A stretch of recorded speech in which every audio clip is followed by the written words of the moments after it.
ব্লগে তোমাদের সকলকে স্বাগত জানাই। আজ হলো মঙ্গলবার, সময় এখন সন্ধ্যে 7:30 মতো বাজে। তো এখন থেকে ব্লগটা স্টার্ট। প্রত্যেকেই তো জানো যে অনুষ্কার পরীক্ষা চলছে, সেই কারণে না আমি আর সকাল থেকে শ্যুট করতে পারছি না। তো চলো তোমাদের সাথে ইভিনিং রুটিনটা শেয়ার করছি, চলো দেখতে থাকো।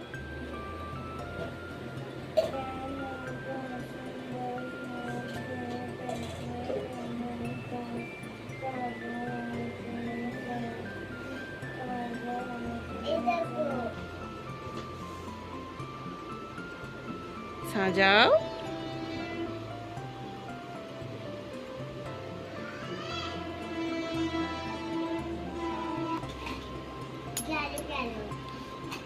গেল গেল।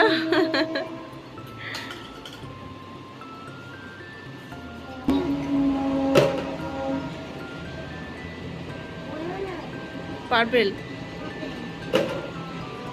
হ্যাঁ হ্যাঁ, নাও নাও। গ্রিন,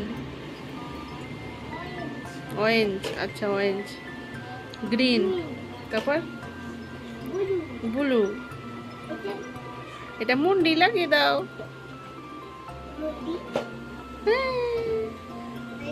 হাততালি দাও। তো এখানে জানো তো সন্ধ্যাবেলা বাবু খেলা করছে আর আমি ওর সাথে একটু খেলা করে নিচ্ছি, কারণ না হলে আমাকে কোনো কাজে ও করতে দেবে না। তো এখানে ওর সাথে একটু খেলা করতে করতে আবার দেখি চলো রান্নার কি করা যায়। তো এখানে দেখো বন্ধুরা, সন্ধ্যা হয়ে গিয়েছিল আর পুরো বাইরের আকাশটা এত সুন্দর হয়ে আছে যে কি বলবো। তো তোমাদেরকে একটু দেখিয়ে নিলাম। আর জানো তো বন্ধুরা, পরীক্ষা চলাকালীন অনুষ্কা পড়তে থাকে আর বাবু না বিরক্ত হতে থাকে, কারণ ওর সঙ্গে খেলার মতো কেউ থাকে না। তো তাই আমি ওর সঙ্গে একটু খেলা করে নিলে ওর মনটা ভালো হয়ে যায়। এবার ও একা একা খেলতে থাকলো, আমি এবার রান্নার কাজের দিকে চলে যেতে পারবো। এখানে অনুষ্কার জানো তো আজকে সায়েন্স পরীক্ষা ছিল, তো পড়াশোনা সকাল থেকে করেছে, তো এখন একটু পড়ছে আর আমি চলে এসেছি এখানে রান্নার কাজে। এখানে দেখো আটাটা মেখে নিয়েছি, রুটি বানাবো, আর এদিকে দেখো পেঁয়াজ আর টমেটোটাও কেটে নিয়েছি।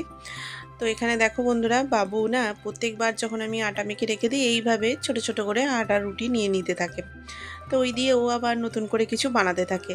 তো প্রত্যেকবারই কিন্তু ও এরকম করে। তো দেখো এখানে রুটি বানাতে চলে এসেছি। আর জানো তো বাবার ফোন এসেছিলো, বললো আমি একটু মাংস নিয়ে আসছি, তো তুমি রুটিটা করে নাও। তো আমি ভাবলাম হ্যাঁ তাড়াতাড়ি তরে রুটিটা করে নিই। তো এখানে রুটি করতে ওই জন্য চলে এসেছি। আর এদিকে কাটাকুটিও করে নিয়েছি, পেঁয়াজটা কেটে নিয়েছি, টমেটোটা সময় বুঝে কেটে নেবো। আর এদিকে দেখো বন্ধুরা, রান্না করতে করতে কিন্তু আমি ওদেরকেও দেখতে থাকি। তো এখানে রুটিটা আগে আগে করে নিলে কি হয়, অনেকটা সুবিধা হয়ে যায়। তো সব কাজটা একসাথে আমার প্রেশার পড়ে যায় না। তো এখানে সকাল করে আমি আটাটা মেখে নিয়েছি এবং রুটিগুলো করে নিচ্ছি। আর ওর বাবা আসার সময় হয়ে গেছে, তো ওর বাবা চলে এলে তাড়াতাড়ি করে মাংসটাও রান্না করে নেবো।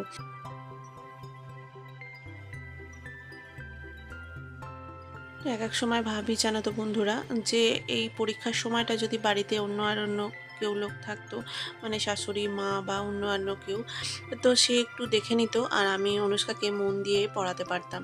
কিন্তু সেটা হওয়ার নয়, যেহেতু অনেক দূরে আমি থাকি, সুরাতে এত দূরে, নিজের গ্রাম, নিজের পরিবার, নিজের সমস্ত সম্পর্ককে দূরে রেখে আমি এতটা দূরে একা একা আছি, সেই জন্য কিন্তু এটা সম্ভব হয়ে ওঠে না।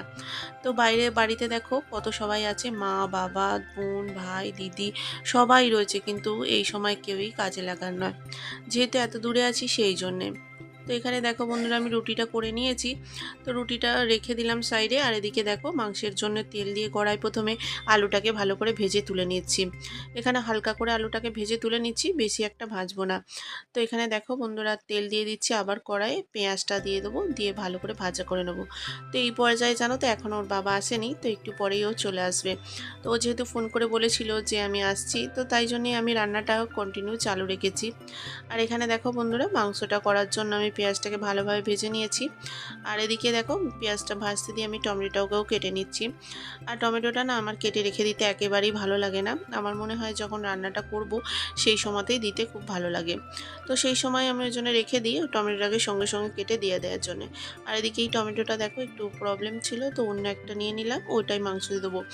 তো যেহেতু মাংসটা একটু ডিলিশিয়াস জিনিস, সেই জন্য কিন্তু আমি একটু অ্যাভয়েডই করি একটু খারাপ টমেটোটা না দেওয়ার, যাতে মাংসের পুরো টেস্টটা না খারাপ হয়ে যায়। তো দেখো বন্ধুরা, এখানে পেঁয়াজটা ভাজা হয়ে গিয়েছে, এখন আমি আদা রসুনের পেস্টটা অ্যাড করে দিলাম। তো এরপর একে একে সমস্ত রকমের গুঁড়ো মশলাগুলো অ্যাড করে দিলাম। লঙ্কার গুঁড়ো, হলুদের গুঁড়ো, সামান্য একটু নুন দিয়ে দেবো, যাতে টমেটোটা দেওয়ার পরে না সুন্দরভাবে গলে যায়। তো এখানে দেখো বন্ধুরা, আদা রসুন এবং লঙ্কা হলুদ গুঁড়ো দিয়ে ভাজা হয়ে গিয়েছিল। এখন টমেটোটা অ্যাড করে দিচ্ছি আর সুন্দর করে কষিয়ে নিচ্ছি। আর এদিকে দেখো ওর বাবা চলে এসেছে। তো এখানে মাংসটা আমি বললাম একটু আমাকে হেল্প করে দাও, কারণ কড়াটা চাপিয়ে দিয়েছি যেহেতু আমার কাছে সময় ছিল না। তো দেখো আমাকে কিন্তু হেল্প করে দিচ্ছে আর তোমাদেরকে একটু হাই বলে দিল। তো বন্ধুরা, মাঝে মাঝে ওর বাবাও কিন্তু আমাকে রান্নার কাজ হেল্প করে দেয়। যখন আমার অনেকটা তাড়া থাকে, যখন আমি অনেকটা ব্যস্ত থাকি, তখন না ও করে দেয়। বিশেষ করে পরীক্ষার সময়টা যেহেতু জানে যে মেয়েটাকে একটু দেখতে হবে, সেই জন্য কিন্তু ও অনেকটা হেল্প করে দেয়। তো এখানে দেখো মাংসটা ধুয়ে দিয়ে দিয়েছে, সঙ্গে সঙ্গে আমিও দিয়ে দিলাম। এদিকে মশলাটা যেহেতু কষানো হয়ে গিয়েছিল, তো তাড়াতাড়ি করে রান্নাটা করে নিচ্ছি যাতে অনুষ্কাকে একটু পড়াতে পারি। তো অনেকটা সকাল করে কিন্তু অনুষ্কা পড়তে বসেছিল, যেহেতু আজকে মর্নিংয়ে স্কুল থাকে আর আসে ও 9:30টার সময়। তো তারপরে খাওয়া দাওয়া করে তারপর থেকে কিন্তু ও পড়তে শুরু করে দেয়। তারপরে আমি ওকে একটু দেখি, তারপরে ও একটু ঘুমিয়ে পড়ে, তারপরে আবার দুপুরের পরে আবার বিকেল থেকে আবার ও পড়া শুরু করে, তখন আমি ওর কাছে বসি। তো এখন দেখো বন্ধুরা, মাংসটা হয়ে গিয়েছে। তো ওর মধ্যে একটু নুন দিয়ে দিলাম। আর মাংসটা কষানোর সময় অবশ্যই আমি নুন দিয়ে থাকি, কারণ মাংসটায় নুন দিলে না তাড়াতাড়ি করে হয়ে যায়। তো এখানে মাংসটা অল্প করে নেড়ে ঘেটে চাপা দিয়ে রেখে দেবো বেশ খানিকক্ষণ। তো যেহেতু ওর বাবা আজকে তাড়াতাড়ি চলে এসেছে, তো তার জন্য দেখো মাংসর সাথে সাথে ডিমটাও এনেছে। তো ডিম যখনই আনে, জানোই তো বাবু এরকম করে দুষ্টুমি, ওর আগে কাজ করা দরকার। তো দেখো এখানে শুরু হয়ে গিয়েছে ওর কাজ। তো কাউকে না কাউকে একটু কাজ করতেই হয়, তো এ একটু কাজ করে দিচ্ছে। এত সুন্দরভাবে আমার ছেলে কাজ করবে আমি কোনোদিন ভাবতে পারি না। চলো ডিমগুলো এরপরে পড়ে যাওয়ার হাত থেকে বাঁচানোর আগে ফ্রিজে ভরে রাখি, তা না হলে একটাও ডিম কিন্তু আর পাবো না, সব কিন্তু যাবে। তো দেখো এখানে ভরে রেখে দিলাম। তো এদিকে চলো রান্নাটা কতদূর হচ্ছে সেটাই দেখি। তো ওখানে অনেকটা সময় চলে গিয়েছে, আর এদিকে দেখো বন্ধুরা, মাংস থেকে অনেকটা জল বেরিয়ে গিয়েছে।